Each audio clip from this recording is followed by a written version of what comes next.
Good day, liberators, and welcome to the English version of 200 Years Together by Aleksandr Solzhenitsyn. Before I continue, if you like what I do and you would like to support me, please consider heading over to Patreon and signing up.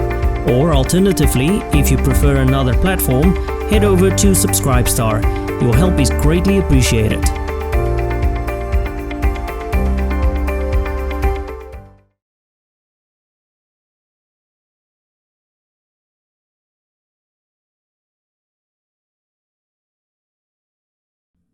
"200 Years Together" by Aleksandr Solzhenitsyn, published by the Incorrect Library. 200 Years Together is a 2-volume historical essay by Aleksandr Solzhenitsyn. It was written as a comprehensive history of Jews in the Russian Empire, the Soviet Union and modern Russia between the years of 1795 and 1995, especially with regard to government attitude towards Jews. Introduction to this translation. 200 Years Together is a 2-volume historical essay by Nobel Prize-winning author Aleksandr Solzhenitsyn dealing with the Russian-Jewish relations from 1795 leading up to the Communist Revolution, Volume 1, and then through the Communist era to 1995, Volume 2. The original Russian volumes were first published in 2001 and 2002 respectively. French, Fayard 2002, and German, Herbig 2003, translations were published soon after, but until now only a partial English translation of this remarkable work was available in the Solzhenitsyn Reader, New and Essential Writings, Lanham 2006. The importance of a complete English translation has been discussed online ever since the books were first published, and in October 2010 the first chapters were posted online on a WordPress site called Adam's Blog. However, the owner of that site received a warning by the copyright holders in August 2011, and the translation process stopped in its tracks. It wasn't until January 2017 that voices showing the public interest in a full English translation became loud enough that pseudonymous people took it upon themselves to finish what had been started nearly a decade earlier. This translation has been a combined effort by several people.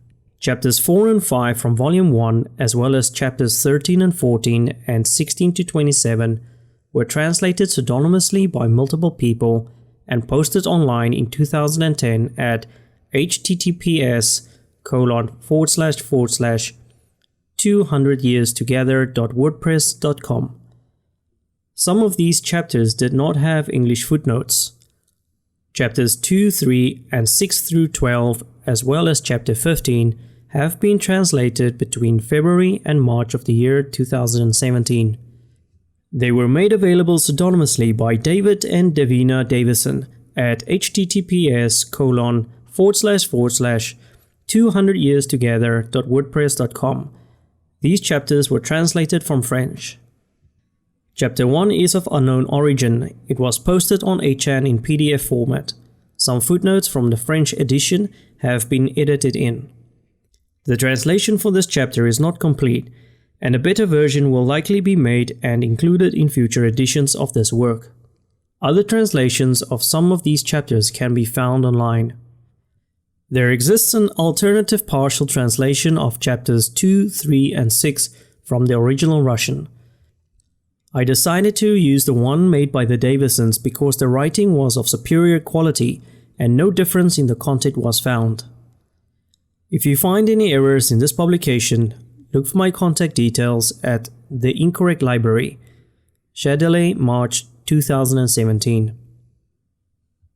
Introduction to the material. Having worked with the history of the Russian Revolution for 50 years, I have encountered many times the problems between the Russians and the Jews. Again and again, these worked themselves into the happenings, drove a wedge into the human psyche, and whipped up passions. I did not lose hope that an author would beat me to the punch and bring forth, with the necessary amplitude and equilibrium, this bright spear. But we are dealing more often with one-sided reproaches. Either the Russians are guilty against the Jews, worse, guilty of perpetual depravity, and rightly so, Or, on the other hand, the Russians who have treated this problem rationally have done so for the most part excessively harsh, without giving the other party even the slightest merit. It cannot be said that there is a lack of publishers, notably among the Russian Jewry. There they are far more numerous than amongst the Russians. Nevertheless, despite the abundance of brilliant minds and decorated pens, we still have not had an up-to-date analysis of our mutual history that can satisfy both parties. We must learn not to tighten the rope when it is already so tense. I would have liked to apply my efforts to a subject less thorny, but I believe this history, or at least the effort to penetrate it, should not remain forbidden. The history of the Jewish problem in Russia, and Russia only, is above all else exceptionally rich. Talking about it means listening to new voices and passing them on to the reader. In this book, the Jewish voices will be heard more often than those of the Russians. But the whirlwinds of the social climate force us towards the razor's edge. You can feel the weight of both sides, all the grievances and accusations, plausible as well as improbably, which grow as they go. The purpose that guides me throughout this work on the life common the Russians and the Jews consists of looking for all the points necessary for a mutual understanding, all the possible voices which, once we get rid of the bitterness of the past, can lead us towards the future. Like all other people, like all of us, the Jewish people is at the same time an active and passive element of history. More than once they have accomplished, be it unconsciously, important works that history has offered them. The Jewish problem has been observed from diverse angles, but always with passion and often in self-delusion.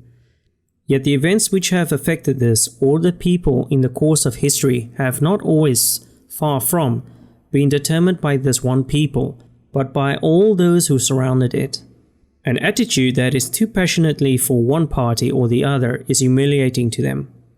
Nevertheless, there cannot be problems that man can't approach with reason. Speaking openly, amply is more honest and, in our case, precise. Speaking about it is essential. Alas, mutual wounds have piled up in popular memory. But if we look at the past, when will the memory heal? As long as popular opinion does not find a pen to shed light thereupon, it will stay a vague rumor, worse, menacing. We cannot cut ourselves off from the past centuries permanently.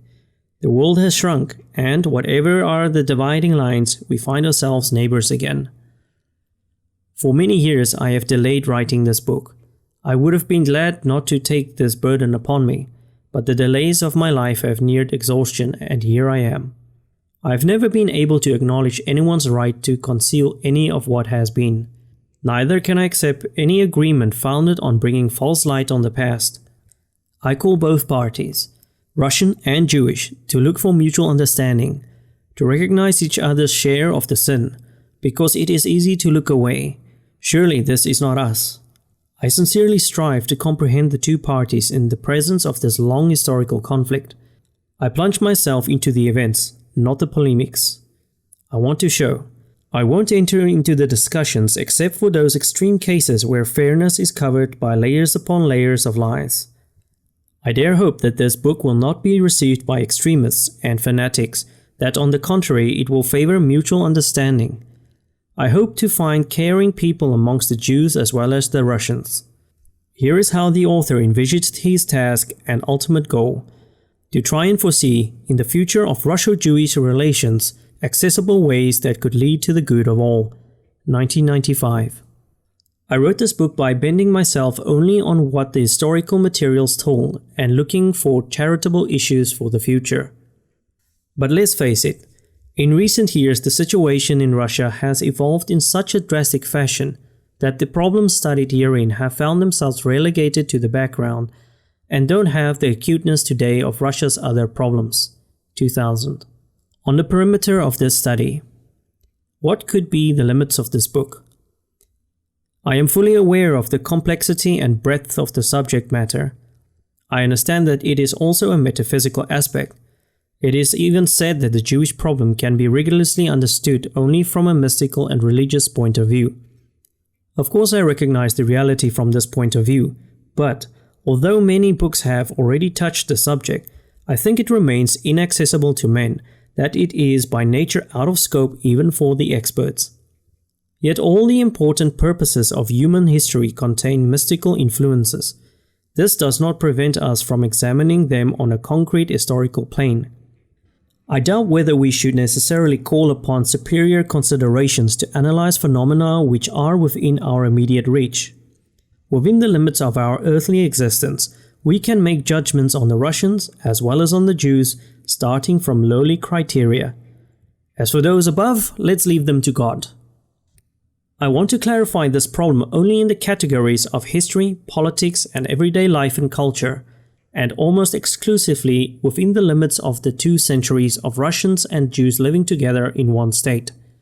Never would I have dared to approach the depths of the Jewish history, tri- or quadrimillennial, sufficiently represented in numerous works and in meticulous encyclopedias. Neither do I intend to examine the history of the Jews in the countries nearest to us, Poland, Germany, Austria-Hungary. I concentrate myself on Russian-Jewish relations, insisting on the 20th century, so crucial and so catastrophic in the destiny of our 2 peoples. Based on the hard experience of our coexistence, I try to dispel the misunderstandings, false accusations, while recalling the legitimate grievances. The works published in the first decades of the 20th century have had little time to embrace this experience in its totality. Of course, a contemporary author cannot overlook their existence, despite half a century and the state of Israel as well, as its enormous influence on the lives of the Jews and other peoples over the globe. He cannot, if only he wants an extensive comprehension on the internal life of Israel and its spiritual orientations, also through incidental reflections. This must shine through in this book. But it would be an outrageous claim on the part of the author not to introduce here an analysis of the problems inherent to Zionism and the life of Israel. I nevertheless give special attention to the writings published in our day by the learned Russian Jews who lived for decades in the Soviet Union before emigrating to Israel, and who have therefore had the opportunity to reflect from their own experience on a number of Jewish problems.